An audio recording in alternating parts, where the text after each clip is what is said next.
اور وہ اس طرح کہ زنا بالجبر اگر کسی عورت کے ساتھ ہوا ہو تو اس قانون کے اندر یہ ہے کہ وہ 4 گواہ پیش کرے، اور پیش نہیں کرتی تو اس کو بند کر دیا جاتا ہے۔ ٹھیک ہے، یہ جملہ، یہ بات میرے خیال میں جی ہاں، یہ بات بنیادی بات اتنی سنی ہوگی آپ نے، بڑی خوفناک بات ہے جی، اتنی خوفناک بات کہ جو بھی ایک معمولی آدمی سنے گا وہ تو مستحیل ہو جائے گا کہ بھئی ایک عورت کے ساتھ ظلم ہوا ہے، 4 گواہ کہاں سے 4 گواہ کہاں سے لائے گی؟ اور اگر نہیں لا سکی ہے تو الٹا اس کو بند کر دینا، تم نے تہمت لگائی، تم نے تہمت لگائی، لہذا بند کر دو اس کو۔ اس سے بڑا ظلم اور کیا ہو سکتا ہے؟ لیکن میں آپ سے عرض کروں، میں 17 سال سے زیادہ سپریم کورٹ کی شریعت اپیلیٹ بینچ میں جج کے طور پر کام کرتا رہا ہوں۔ اس سے پہلے 1.5 سال میں نے فیڈرل شریعت کورٹ میں جج کی حیثیت میں کام کیا ہے، تو مجموعی طور پر 18-19 سال مجھے گزرے ہیں، اور حدود کے سارے مقدمات بالآخر ہمارے پاس آتے تھے اور میں نے براہ راست ان کی سماعت کی۔ میرے علم میں کوئی ایک مقدمہ ایسا نہیں ہے، ایک بھی، جس میں کسی عورت کو اس بنا پر سزا دی گئی ہو کہ اس نے زنا بالجبر کی شکایت کی تھی اور 4 گواہ وہ نہیں لا سکی۔ اس کی بنیاد پر کسی ایک مقدمے میں کسی عورت کو سزا میرے علم میں نہیں آئی۔ سزا نہیں ہوئی، لیکن کیا شک ہے؟ جی موجود، کیا شک موجود نہیں، شک بھی موجود نہیں ہے۔ شک یہ ہے، شک حدود آرڈیننس میں آپ کو دکھا دیتا ہوں۔ حدود آرڈیننس کے اندر 2 دفعہ ہیں اس کی زنا بالجبر سے متعلق۔ جی، ایک ہے سیکشن 6۔ سیکشن 6 جو ہے وہ یہ کہتی ہے کہ زنا بالجبر اگر 4 گواہوں سے ثابت ہو جائے تو اس پر حد آئے گی، یعنی یا اس کو، اگر وہ غیر شادی شدہ ہے تو 100 کوڑے لگائے جائیں گے، اگر وہ شادی شدہ ہے تو اس کو سنسار کیا جائے گا۔ ٹھیک ہے، یہ سیکشن 6 ہے جو اب حذف کر دی گئی ہے۔ اور سیکشن 10(3) اسی زنا آرڈیننس کی یہ کہتی ہے کہ اگر کسی کے ساتھ زنا بالجبر کسی نے کیا ہے لیکن 4 گواہ نہیں آئے، نہیں لا سکی، اور دوسرے جو سرکمسٹینشل ایویڈنس ہے اس کے ذریعے وہ ثابت کر دیا، جس میں میڈیکو لیگل بھی ہے، سائنٹیفک ایویڈنس بھی ہے، کیمیکل ایگزامنر کی رپورٹ بھی ہے، ٹھیک ہے، وہ اگر اس سے وہ ثابت ہو جاتا ہے تو اس صورت میں زنا بالجبر لائبل ٹو تعزیر اس کو کہا گیا ہے۔ حد نہیں لگے گی، حد نہیں لگے گی لیکن تعزیر ہوگی۔ کیوں؟ حد اس لیے کہ حد میں 4 گواہ چلتا ہے، حد کی سزا چونکہ بہت سخت ہے تو شریعت نے اس کے لیے 4 گواہ مقرر کیے ہیں، تو حد تو نہیں لگے گی لیکن تعزیر میں اس کو سزا دی جائے گی، اور وہ سزا جو ہے وہ کیا فرق ہے؟ حد میں آپ نے 100 کوڑے، 100 کوڑے یا سنساری، شادی شدہ ہے تو سنساری، اور اگر غیر شادی شدہ ہے تو 100 کوڑے، اور تعزیر میں جو ہے وہ قید اور وہ 25 سال تک کی قید اس میں تھی، 25 سال کی 10(3) کے اندر، سیکشن 10(3) میں۔ یعنی آپ نے یہ کہا کہ اگر 4 گواہ ہیں تو حد، 4 گواہ نہیں ہیں تو تعزیر، اور تعزیر کا پروویژن بھی اسی حدود آرڈیننس میں 10(3) میں موجود ہے۔ اچھا، اگر آپ جائزہ لے کر دیکھیں مقدمات کا تو آپ دیکھیں گے کہ بیشتر سزائیں 10(3) کے تحت ہوئی ہیں، یعنی ریپ، جس کو دوسرے الفاظ میں آپ ریپ کہہ لیجیے، زنا بالجبر۔ جبر۔ اب اگر 4 گواہوں کی موجودگی لازمی ہے حد کے لیے، جی، اور ایسا کبھی بھی نہیں ہوا کہ 4 گواہ آئے ہوں، اور ایسا نہیں قرار ہو سکتا ہے 4 گواہ بھی، بات ریئر کیسز میں، بالکل، تو اس صورت میں حد نافذ بھی نہیں ہوئی۔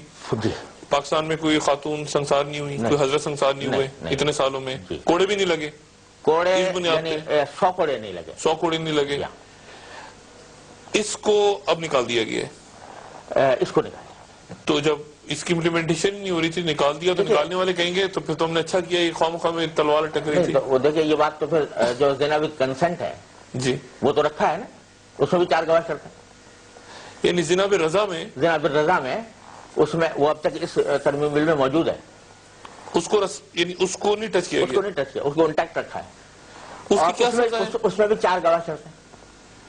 اچھا جی، تو اگر وہاں 4 گواہ کا وہ پروویژن رکھا گیا ہے تو کیا وجہ کہ زنا بالجبر میں رکھا جائے؟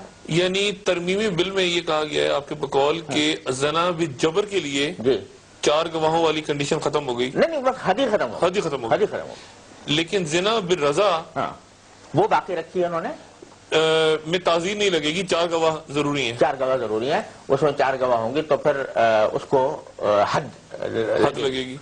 لیکن شروع میں یہ تھا کہ جو اگر 4 گواہ نہیں لا سکا تو بالکل وہ فری آزاد ہو گیا تھا، اچھا. لیکن اب جو جس شکل میں یہ سلیکٹ کمیٹی کے بعد آخری شکل میں پیش ہوا ہے اس میں انہوں نے اس کو فورنیکیشن کے نام سے ایک جرم رکھا ہے، جو اگر 4 گواہ نہیں بھی ہیں تو فورنیکیشن کے اندر وہ 5 سال کی قید اس میں دی گئی ہے، لیکن ساتھ ساتھ اس کو بنا دیا کمپلینٹ کیس.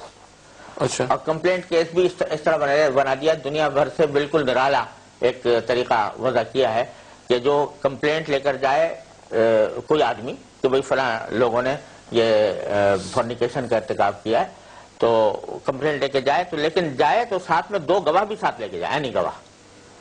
اگر 2 عینی گواہ نہیں لے کے جاتا تو پھر وہ کمپلینٹ قابل سماعت نہیں ہے.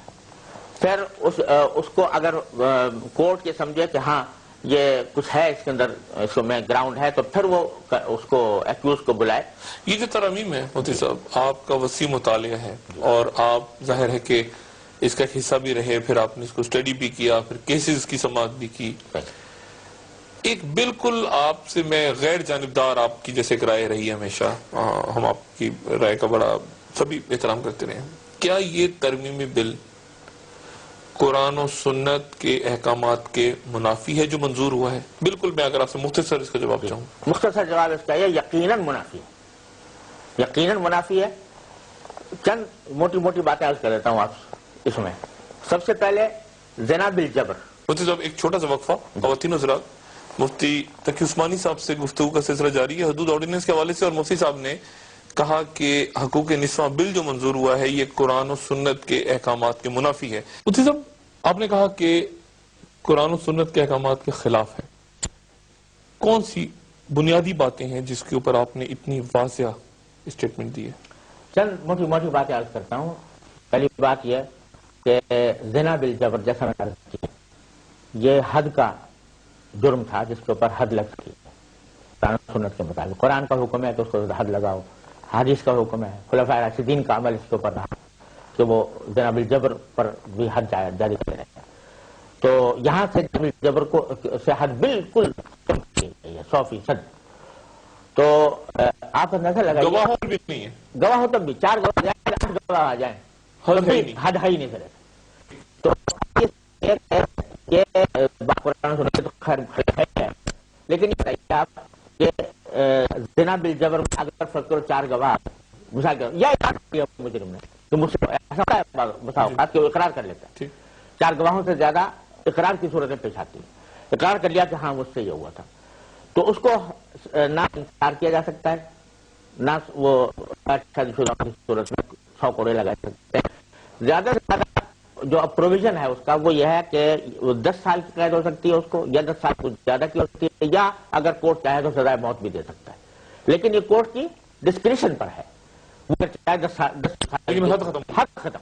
یہ قرآن کے خلاف ہے؟ بالکل 100% قرآن کے خلاف ہے، کیونکہ قرآن کی سورہ نور کی آیت نمبر 2 کہہ رہی ہے کہ زنا کرنے والا مرد ہو یا عورت ہو اس کو 100 کوڑے لگاؤ. زنا کرنے والا چاہے وہ ظاہر ہے وہ رضامندی سے کر رہا ہو یا غیر رضامندی سے کر رہا ہو، دونوں اس میں داخل ہے. یہ جو ترامیم ہوئی ہیں یہ بھی تو علماء نے، ایک علماء کمیٹی بھی ہے بیچ میں، ایک اسلامی نظریاتی کونسل بھی ہے. یہ علماء کمیٹی کیا ہے، اسلامی نظریاتی کونسل کیا ہے؟ اور ہم یہ سمجھتے ہیں کہ ترامیم جو ہیں وہ علماء کمیٹی نے اور علماء نے بیٹھ کے. ڈاکٹر صاحب میں پچھلی بات چل رہی تھی اس کو تھوڑا سا پورا کر لوں تو پھر اس طرف آتا ہوں. یہ جو پہلی بات آپ نے پوچھی نا کیا کون سی چیز ایسی ہے جو قرآن سنت جی، تو پہلے میں اس کو پورا کر لوں. پہلی بات تو یہ کہ زنا بالجبر کی جو حد ہے وہ ختم کر دی گئی. دوسری بات ہے کہ جب کوئی حد زنا بالرضا کی حد موجود ہے اس بل میں بھی موجود ہے، لیکن اس میں حدود آرڈیننس میں یہ بات رکھی گئی تھی کہ جب ایک مرتبہ کسی کے بارے میں حد کا فیصلہ ہو جائے تو کوئی گورنمنٹ، کوئی ادارہ اس کو معاف نہیں کر سکتا، نہ اس میں کوئی تخفیف کر سکتا ہے. آپ نے وہ حدیث سنی کہ نبی کریم صلی اللہ علیہ وسلم کے پاس سفارش کی گئی تھی ایک خاتون کے اوپر حد کی جائے. آپ نے اس پر آزادگی کا اظہار فرمایا کہ میری بیٹی بھی اگر فاطمہ وہ بھی اگر چوری کرے گی تو میں بھی اس کا ہاتھ کاٹوں گا، اور اس میں نہیں چل سکتی، اس میں کوئی کسی کو اختیار نہیں. کیا حکمرانوں کو سزا معاف کرنے کا حق نہیں؟ حد معاف کرنے کا حق نہیں. سزا ہوتی ہے قتل کی، اگر وہ جو رحم کی اپیل ہوتی ہے کہ بعض اوقات تعزیر میں ہوتی ہے موت کی سزا، وہ معاف کر سکتے ہیں، وہ کر سکتے ہیں. لیکن حد کی سزا جو ہے قتل پہ تو تھا نہیں، قتل اگر کیا پھانسی کی سزا وہ اس میں اگر پھانسی کی سزا ہوئی ہے قصاص کہتے ہیں.